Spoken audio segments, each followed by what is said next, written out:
And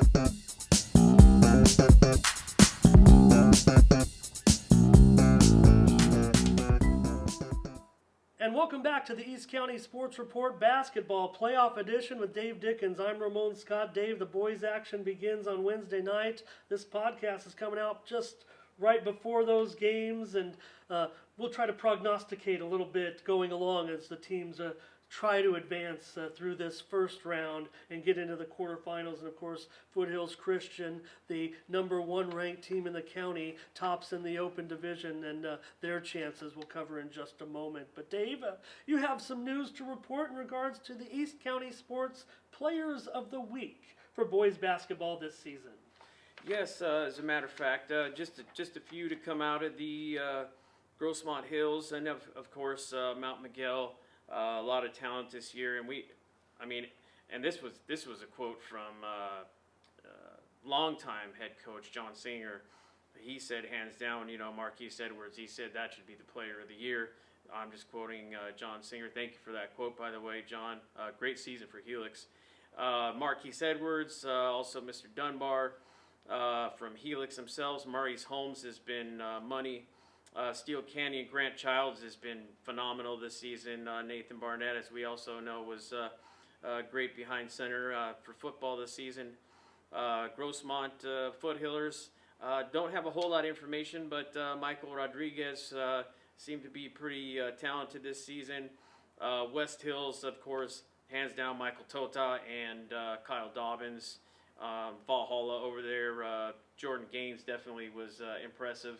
And we all know that he came from a near school from the Western Division, but that's a whole nother story.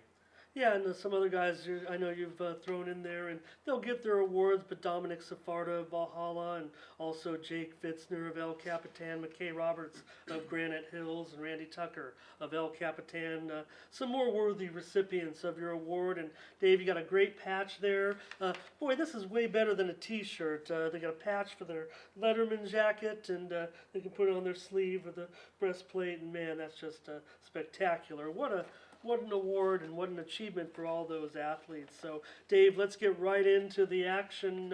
Like I said, these Wednesday night games are about to go off. Some of our teams are going to drop off. We'll try to mention them, but we want to mention also the teams that are moving along. And, Dave, I want to start off. We have two teams in Division One, and one with a beautiful, spacious gymnasium out at Christian High School. And, Dave, the other one in Division One doesn't have a gym. So a little contrast there, but at least for the Christian Patriots, Dave, we'll lead off our show with them. You had that feature on Jackson Larson, who's going to be going to Flagstaff, Arizona, of all places, to play at Northern Arizona. But their playoff opener is no gimme. They're going to be at home against Rancho Bernardo in an 8-9 matchup. But it looks close on paper, and the teams have similar records. But the way Christian has looked down the stretch against their extremely tough schedule, I'd have to expect them to come out on top here in this game. I definitely agree with that. Davion's got his team ready, especially if they play great defense. I think that's been the key from the start. I mean, they're plenty good offensively, but to focus on that defense. And let's look at some of the teams that they beat. They beat Mission Bay. They beat Cathedral Catholic. I mean, back-to-back wins like that. I mean, that's saying a whole lot right there. And then just down what you're mentioning down the stretch, and they've just been a whole new team, because at the beginning of the year they were sputtering a little bit, lost a couple of key players. I think what it was is they were just getting acclimated again. We mentioned Larson earlier, and I think that they gravitated around Larson. He took the lead role as captain, and I think that he put them together pretty well, and they learned to follow behind his lead, and he's been pretty fantastic. Not to mention, let's not forget Kobe Sanders that came over from Steele. He also has been fantastic.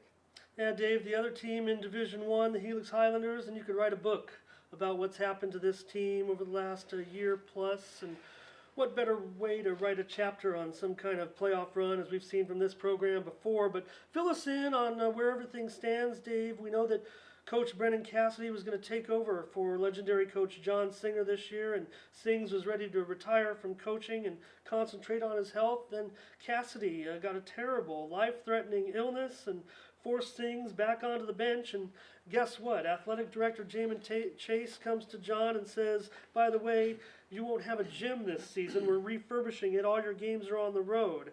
Dave, we saw Brennan Cassidy out at a recent game at Grossmont High School, not out of the woods. You know, he's obviously getting around, but you've helped raise money for their medical expenses. Where do things stand now? You know, the last time I talked to Wendy, they're hopeful, but they have to get some more scans, and I don't know the exact nature of those scans, but I know that they're pretty hopeful.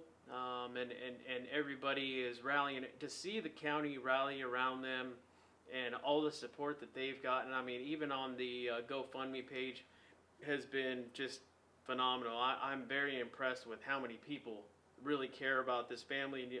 And you look on the page and just some of the small things that these people have to say and all these things that these kids have to say, that he really made an impact in a short time as the head coach.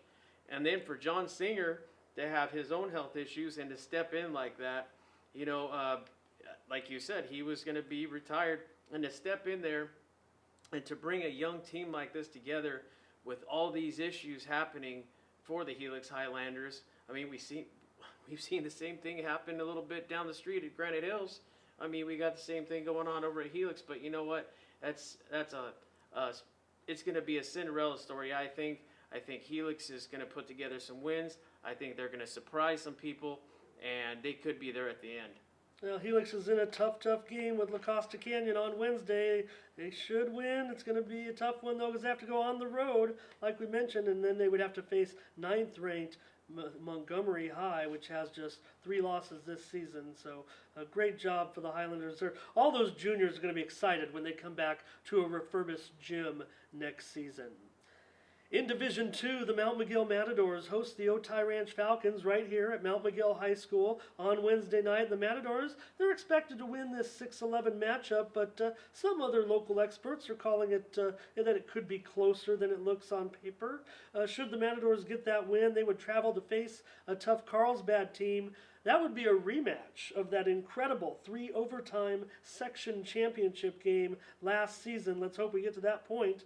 The Matadors have what it takes to make a run. They have the experience. They sure do, and as many of you probably also saw, that our colleague John Durand put together a great presentation, and really how important Coach Jay Roulette has been to this program, this basketball program here.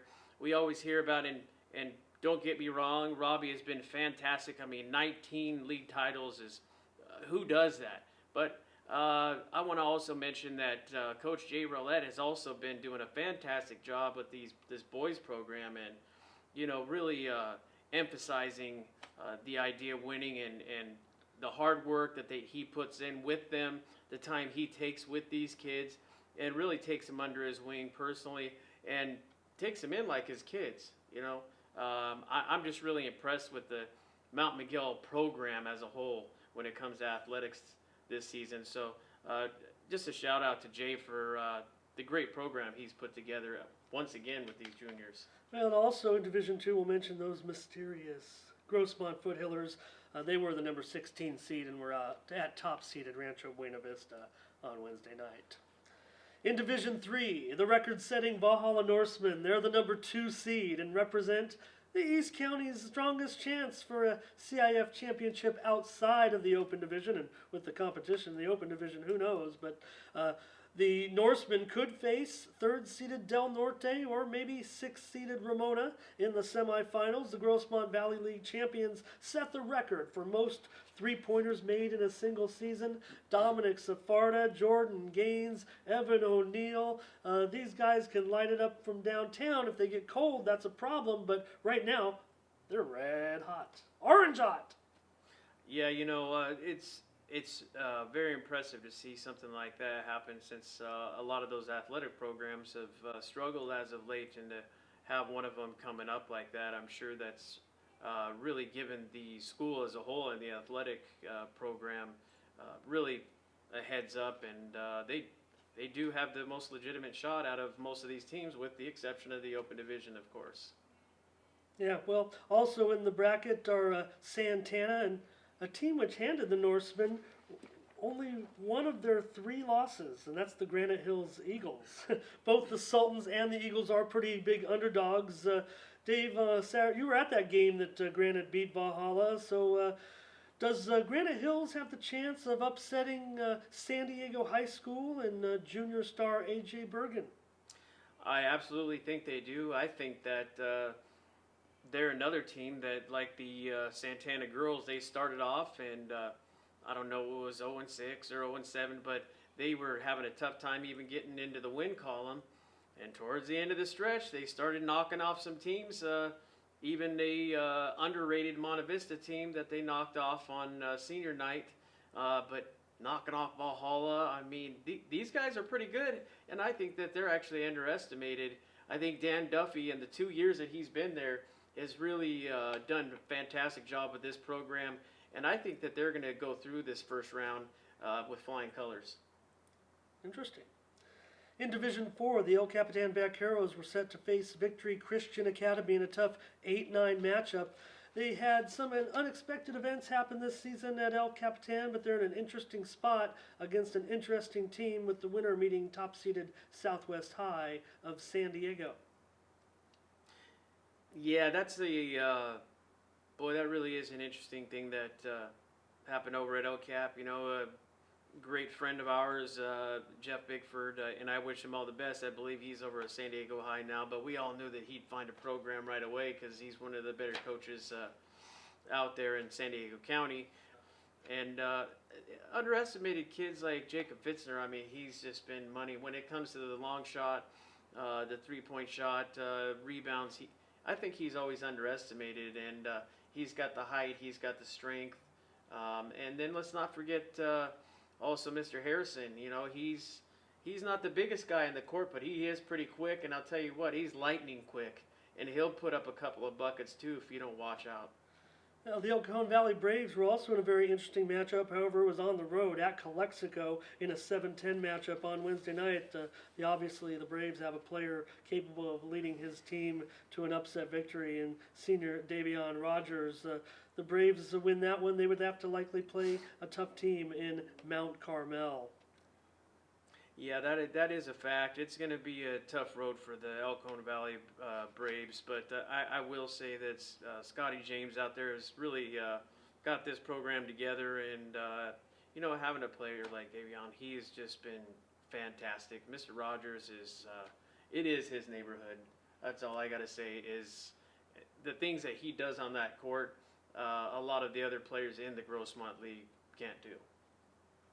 One last mention on Wednesday in Division 5. Liberty Charter is going to host Rock Academy on Wednesday at Lemon Grove Rec Center. Liberty Charter, the number 7 seed, is making its first playoff appearance in 4 years. The Lions have never won a postseason game. Tyler Snell the other night, 16 points in the fourth quarter as Liberty Charter came from way back, way late to win a game to end the regular season.